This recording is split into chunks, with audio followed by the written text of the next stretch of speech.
Welcome back. हम बात कर रहे हैं ट्राई सीरीज़ के हवाले से और ख़ास तौर पर पाकिस्तान को अफ़गानिस्तान के हाथों शिकस्त हुई है, लेकिन कहा यह जा रहा है कि यंगस्टर्स पर मुश्तमिल टीम है और इसका भी तसलसल रहना चाहिए। और इससे पहले पाकिस्तान ने अफ़गानिस्तान को शिकस्त भी दी है, लेकिन अफ़गानिस्तान वो टीम है जो कुछ अरसे से एक अच्छी क्रिकेट खेल रही है। इसी पर बात करते हैं। हमारे साथ मौजूद हैं स्पोर्ट्स एनालिस्ट इमरान सदीक साहब। इमरान, पाकिस्तान की मौजूदा टीम की अगर बात करें, सामने एशिया कप है और इस ट्राई सीरीज़ को एशिया कप का तसलसल ही, उसकी तैयारियों का तसलसल ही कहा जा रहा है। अगर हम उसको सामने रखें तो पाकिस्तान इस वक्त ठीक ट्रैक पर चल रहा है। बिल्कुल, देखें, अगर आप ट्राई सीरीज की बात कर रहे हैं तो ट्राई सीरीज में तो पाकिस्तान ने अभी 2 मैचेस जीते हैं, एक में शिकस्त हुई है। अभी 2 मैचेस और पाकिस्तान के बाकी हैं, उसके बाद ही शायद ये कोई फैसला हो सकेगा कि क्या आया पाकिस्तान की जो टीम है उसमें कोई तब्दीली की जरूरत है या नहीं। अब देखें, 2-3 इशूज थे जिसमें से एक मैं समझता हूँ थोड़ा सा हल की तरफ हमें जाता हुआ नजर आ रहा है। वो पाकिस्तान की डेथ बॉलिंग थी जो हमें 1-2 मैचेस से कुछ बेहतर होती हुई नजर आ रही है। खासतौर पर शाहीन शाह अफरीदी भी डेथ बॉलिंग में हमें बेहतर होते हुए नजर आ रहे हैं। टॉप ऑर्डर का एक मसला है, वो सेटल डाउन होना चाहिए। टॉप ऑर्डर का मसला, क्योंकि एशिया कप में बड़े मैचेस होंगे, प्रेशर मैचेस होंगे, और अगर प्रेशर मैचेस में आपके 10 पे 2 या 10 पे 3 आउट हो जाए तो वापस आना बहुत ही मुश्किल हो जाता है। तो खास तौर पे ये जो इंडिया का मैच है या फिर अफगानिस्तान का मैच भी अब तो बड़ा ही होता है एशिया कप में।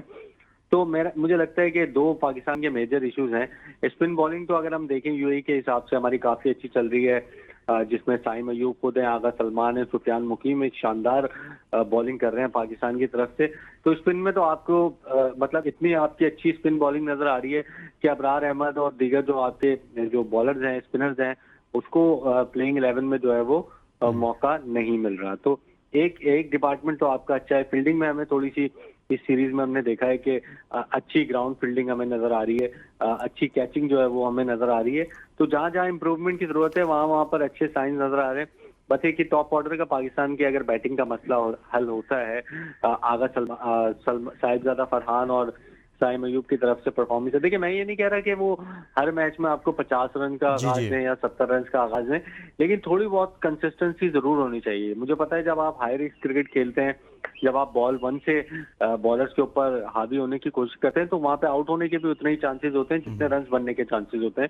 लेकिन थोड़ी बहुत यहाँ पे कंसिस्टेंसी लाने की जरूरत है, चाहे वो साइम अयूब हो, चाहे वो साहिबजादा फरहान हो, क्योंकि ये जो अपॉर्चुनिटीज इनको मिल रही हैं ये काफी कीमती हैं। आपको पता है पाकिस्तान में ऐसा भी होता है कि 2 मैचेस के बाद प्लेयर बाहर हो जाता है और ऊपर जिंदगी भर कभी कमबैक नहीं कर पाता। इन लोगों को, जो साहिबजादा फरहान है, साइम अयूब है या मोहम्मद हारिस है, ये इतने लकी हैं कि इन लोगों को मल्टीपल अपॉर्चुनिटीज मिली हैं। 30-30, 35-35 मैचेस ये खेल चुके हैं। अब एक टाइप के हम कह सकते हैं कि थोड़े से इंटरनेशनल क्रिकेट में सीनियर भी होते जा रहे हैं। तो उनको इस जो अपॉर्चुनिटीज हैं इसको अवेल करना चाहिए, वरना जाहिर है फिर वही बातें होंगी कि बाबर को ले आए, रिजवान को ले आए, वही बेहतर थे। और आपकी इस परफॉर्मेंस के बाद और इस परफॉर्मेंस को देखते हुए या फिर आगे भी अगर आपकी इसी तरह की परफॉर्मेंस रही तो फिर हमें ये मानना पड़ेगा कि लोग जो है वो इस तरह से सही कह रहे हैं कि बाबर को ले आए। कुछ बात हम पाकिस्तान की बॉलिंग की करेंगे। इमरान, जब बॉलिंग को एनालाइज करते हैं तो हमें मुसलसल हारिस रऊफ काफ़ी महंगे बॉलर साबित हो रहे हैं और मार पड़ती है हर मैच में। विकटें तो मिलती हैं, कभी कभार उनको बहुत ज़्यादा विकटें ले जाते हैं, लेकिन वो विकटें ऐसी होती हैं जैसे बैट्समैन उनको फेंटा लगाने की कोशिश करता है, कैच निकलते हैं और इस तरह से, लेकिन वो बहुत महंगे साबित होते हैं। पाकिस्तान टीम के साथ सलमान मिर्ज़ा भी हैं। आप नहीं समझते थे कि एशिया कप को लेकर पाकिस्तान को ज़्यादा से ज़्यादा मैचेस सलमान मिर्ज़ा को भी देने चाहिए थे? बिल्कुल, देखें, इस पे बात हो सकती है। हारिस रऊफ जो कि काफी, अब तो हम कह सकते हैं कि सीनियर प्लेयर हैं पाकिस्तान की टीम के, और वही कंसिस्टेंसी का उनका भी मसला है। विकटें जरूर उनको मिलती है लेकिन लाइन और लेंथ पर उनका जो काबू है वो थोड़ा सा आउट हो जाता है कभी। और 40 रन 35 रन देना उनके लिए एक मामूली सी बात है। देखें, अब क्योंकि सलमान मिर्जा भी आ गए हैं, आपके बहुत ज्यादा पीएसएल से बॉलर भी सामने आ रहे हैं। अभी आपके आसिफ जावेद खेल के गए हैं पाकिस्तान की टीम में, फिर जहादात खेले हैं पाकिस्तान की टीम में। तो ऐसे T20 में आपके पास ऑप्शंस बहुत हैं। तो हारिस रऊफ ने अगर इसी तरह की परफॉर्मेंस जारी रखी, खराब परफॉर्मेंस उनकी ट्राई सीरीज के बाद एशिया कप में भी रही, तो मुझे लगता है कि शायद उनको भी जो है वो T20 टीम से ड्रॉप करना पड़े। पहले जब वो आए थे एक बड़े जबरदस्त बॉलर नजर आ रहे थे, इकोनॉमिकल बॉलर नजर आ रहे थे, विकेटें भी ले रहे थे। यानी कि आप कह रहे हैं जो बाबर और रिजवान पर फार्मूला अप्लाई हुआ है, जिस नज़र से पाकिस्तान क्रिकेट बोर्ड ने उनको देखा है और फिर देखकर इस फॉर्मेट से निकाला है, ये अब आने वाले वक्त में अगर इसी तरह की परफॉर्मेंसेज रही तो हारिस रऊफ भी हमें वहीं पर दिखाई देंगे। बिल्कुल देखें, हारिस रऊफ कोई बाबर या रिजवान से बड़ा नाम नहीं है। जब आप बाबर और रिजवान को टीम से ड्रॉप कर सकते हैं परफॉर्मेंस की बुनियाद पे, तो हारिस रऊफ को भी ड्रॉप किया जा सकता है। लेकिन जाहिर है अभी पाकिस्तान के पास जो मिडल ओवर्स में अभी न्यू बॉल की आपके पास रिप्लेसमेंट जरूर है। उसमें आपके पास सलमान मिर्जा हैं, आपके आकिफ जावेद जो कि लेफ्ट आर्म फास्ट बॉलर हैं, वो न्यूजीलैंड में खेले थे, वो न्यू बॉल से गेम करते हैं। तो हारिस रऊफ जो क्योंकि 8-10 ओवर्स के बाद आते हैं, और अगर वनडे क्रिकेट में देखें उसमें भी वो मिडिल ओवर्स में बॉलिंग करने के लिए आते हैं। थोड़ा सी पुरानी गेंद हो तो उसमें ज़्यादा कंफर्टेबल हमें नजर आते हैं। तो इस टाइप का आपको रिप्लेसमेंट ढूंढनी पड़ेगी। और अगर हारिस रऊफ को आप इस एशिया कप में या ट्राई सीरीज में नहीं भी खिलाते, तो मैं समझता हूँ कि आपकी प्लेइंग 11 उनके बगैर भी बन सकती है। देखें, अफगानिस्तान के पास कल एक फास्ट बॉलर था, फारूकी जो है वो फास्ट बॉलिंग करा रहे थे। उसके अलावा उनके पास एक स्पिनर जो उनके नए आए, शायद मेरा नाम जहन से निकल रहा है, एक नूर अहमद थे उनके पास, एक राशिद खान थे और एक नबी थे। 4 स्पिनर्स आपके ऊपर लगे हुए थे। तो यूएई की कंडीशन में आप दो फास्ट बॉलर्स के साथ भी जा सकते हैं, एक फास्ट बॉलर के साथ भी जा सकते हैं। हारिस रऊफ को किसी स्पिनर के साथ रिप्लेस भी किया जा सकता है, या फिर सलमान मिर्जा या फिर दीगर जो आपके पास अवेलेबिलिटी है उसके साथ रिप्लेस भी किया जा सकता है। लेकिन हाँ, एक चीज जरूर है, तो उनको थोड़ी सी कंसिस्टेंसी जो है वो लानी पड़ेगी, और थोड़े से जो रन्स वो इतने ज्यादा लीक करते हैं उसको कंट्रोल करना पड़ेगा।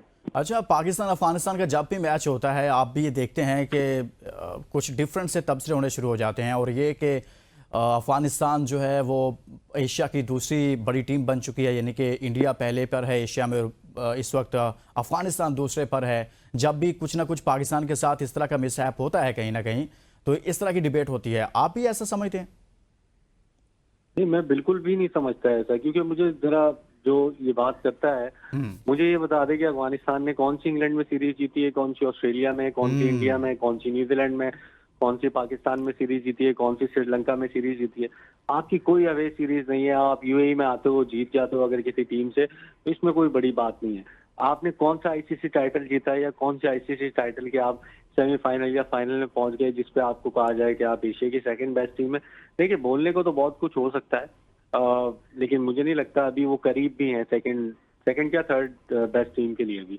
आईसीसी इवेंट्स में जब तक आप परफॉर्मेंस नहीं देंगे, न्यूट्रल कंडीशंस में जब तक आप परफॉर्मेंस नहीं देंगे, आप जब तक अवे सीरीज नहीं जीतेंगे, या अवे सीरीज में अच्छा परफॉर्म नहीं करेंगे, अवे मैचेस नहीं जीतेंगे, जब तक आपके लिए ये कहना कि आप एशिया की सेकंड बेस्ट टीम है, या वर्ल्ड की 4th बेस्ट टीम है, या 5th बेस्ट टीम है, ये मेरा ख्याल है थोड़ी सी ज्यादती है। पाकिस्तान ही इंडिया के बाद एशिया की सेकंड बेस्ट टीम है। अगर आप आईसीसी इवेंट्स की परफॉर्मेंस, या फिर आप बायलैटरल सीरीज की परफॉर्मेंस देखें, या फिर अवे टूर्स की परफॉर्मेंस देखें, अफगानिस्तान को इन कंडीशन से निकल के आगे परफॉर्म करना होगा। देखें, बांग्लादेश को हम इसीलिए आज तक इतने पुराना उनके पास टेस्ट स्टेटस है, लेकिन आज तक इसीलिए वो थ्रेट नहीं रखता बांग्लादेश कभी भी, क्योंकि अवे सीरीज में उनकी परफॉर्मेंस अच्छी नहीं होती है, आईसीसी टूर्नामेंट में उनकी परफॉर्मेंस अच्छी नहीं होती। वो सिर्फ एक जगह के जो है ना माहिर हैं, अपनी कंडीशंस में खेलने के माहिर हैं, स्पिन विकेटें बनाते हैं और विदेशी टीम को जो है वो फंसाते हैं। तो अफगानिस्तान के उसी डगर पे अफगानिस्तान भी, यूएई में अगर मैचेस होंगे तो बड़ी अच्छी परफॉर्मेंस का उनकी तरफ से मुजाहिरा होगा, या फिर अगर आप अवे सीरीज वो खेल भी रहे हैं तो आयरलैंड से अच्छी परफॉर्मेंस दे देंगे, या फिर जो है वेस्ट इंडीज के खिलाफ या फिर जिम्बाब्वे के खिलाफ, तो परफॉर्मेंस उनकी अच्छी हो सकती है। लेकिन जब तक वो एक बड़ी टीमों के खिलाफ परफॉर्म नहीं करेंगे, ऑस्ट्रेलिया हो गई, साउथ अफ्रीका है, न्यूजीलैंड है, पाकिस्तान है, इंग्लैंड है, इनके खिलाफ जब तक आप कंसिस्टेंसी से परफॉर्म नहीं करेंगे, आप कैसे कह सकते हैं कि अफगानिस्तान की टीम जो है वो एशिया की सेकंड बेस्ट टीम है। हैरानकुन तौर पर ऐसी आवाज़ें पाकिस्तान से ही उठती हैं इमरान। और कुछ बात करते हैं हम कैप्टन के हवाले से। बाबर आजम, मोहम्मद रिजवान और सलमान अली आगा। सलमान अली आगा कुछ डिफरेंट नज़र आ रहे हैं आप उन दोनों से? शॉर्ट कमेंट कीजिएगा सर। देखिए, डिफरेंस अभी उनकी ज़ाहिर कैप्टनसी का आगाज है, और इतनी आप हम उनको क्रिटिसाइज कर भी नहीं सकते, क्योंकि टाइम उनको देना चाहिए। एक चीज जरूर है कि एक सेल्फलेस अप्रोच नजर आ रही है हमें पाकिस्तान की टीम में। एक वो चीज हमें नजर नहीं आ रही कि कोई पर्सनल माइलस्टोन है या कुछ है। आपको जो बैट्समैन है वो 45 रन पर भी छक्का लगाता हुआ नजर आएगा, 48 रन पे भी छक्का लगाता हुआ नजर आएगा। आपको सलमान अली आगा तीसरे नंबर पर बैटिंग करते हुए भी नजर आएंगे, 7वें नंबर पर भी बैटिंग करते हुए नजर आएंगे। सेक्रीफाइस भी कर रहे हैं वो इन सब चीजों को। तो मेरा ख्याल है कि अगर उनको थोड़ा वो प्रोफेशनल भी हैं, प्रोफेशनल अंदाज में टीम को लेके चल रहे हैं, अगर थोड़ा सा उनको टाइम देते हैं हम, एशिया कप या उसके बाद भी उनको कंटिन्यू रखते हैं, तो मुझे लगता है माइक हैसन के साथ खास तौर पे मैं ये कहना चाहूंगा कि माइक हैसन और सलमान अली आगा एक अच्छी टीम पाकिस्तान की सही। खास तौर पे T20 वर्ल्ड कप 2026 के लिए एक पाकिस्तान को अच्छी दे सकते टीम हैं। पाकिस्तान और को ये होना भी मिलेगी। यही चाहिए। देखें 2026 में आपका वर्ल्ड कप है, अब आप 25 के एंड पर हैं।